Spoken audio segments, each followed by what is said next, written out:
Comme sous les contrôles d'une chambre bienveillante, la chaleur s'était arrêtée aux portes des vestiaires. Il flottait dans la pièce peinte en vert blanc une fraîcheur qui s'était engouffrée dans les ventres du stade à l'ouverture des portes métalliques.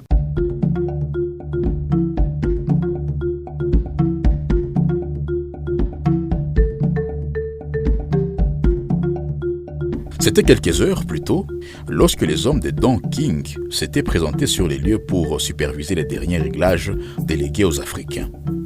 Les collaborateurs du champion déchu restaient assis en demi-cercle à l'exception du maître lui-même et de Roy Williams, son partenaire d'entraînement avec lequel il avait passé d'interminables heures à se préparer durant les 3 derniers mois.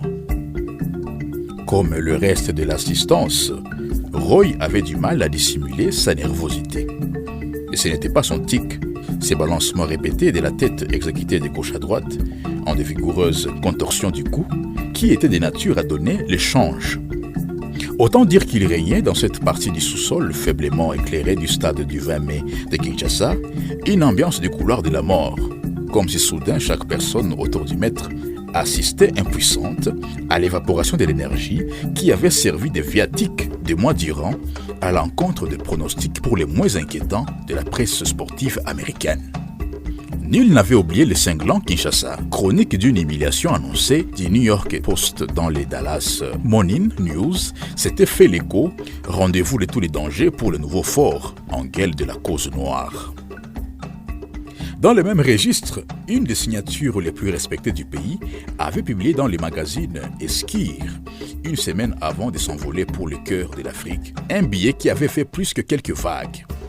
Les chroniqueurs avaient prophétisé que le monde allait assister à la fin de la légende incarnée par le garnement, qui était entré dans l'arène avec un talent si rare et si isolant qu'il ne pouvait que durer le temps d'une comète.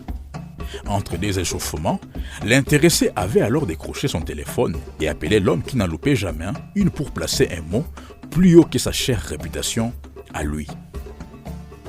Parlant de lui-même à la 3e personne, il avait fait savoir à son correspondant que le jour venu, devant les caméras du monde entier, la comète se ferait un plaisir de lui apprendre à respecter les seuls mortels dont les talents inscrits dans les astres ne pouvaient être associés à l'éphémère. Alors que la fièvre médiatique atteignait son paroxysme dans l'enceinte du stade africain, le maître n'entendait pas laisser ses amis invités en ces lieux reclus par leur silence et leur apathie collective, les doutes et son inévitable corollaire, la peur.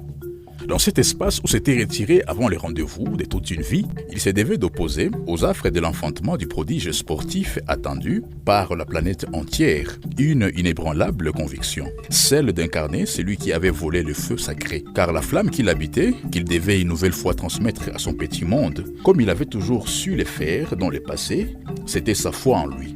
Cette foi qui, au fil des ans, avait pavé la voie de sa carrière à nul autre pareil.